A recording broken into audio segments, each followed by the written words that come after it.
আসসালামু আলাইকুম রহমতুল্লাহ বরকাত। পাট ক্ষেত শেষ, ধান নতুন করে ধান লাগাইছে কৃষক। নতুন পানি আসছে, জোয়ারে পানি। তবে পানি বেশি একটা হবে না বা হওয়ার সুযোগও নেই, কারণ আমাদের এদিকে ওইরকম পানি হওয়ার মতো পরিস্থিতি নাই, জায়গা নাই। একটা হয়তো রাস্তা আছে, তার এলাকা বিশাল, আর বেশিরভাগ রাস্তাঘাট বান্ধা হয়ে গেছে, যার কারণে পানি হওয়ার সুযোগ নাই। তবে যেটুকু হয়েছে আলহামদুলিল্লাহ দেখার মতো।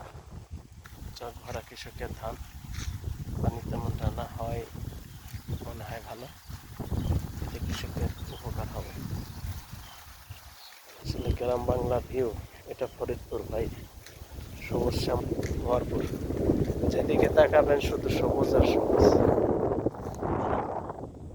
বিশাল বড় চক, সুবহানাল্লাহ। এটা হলো রাস্তা, জাগতেছে।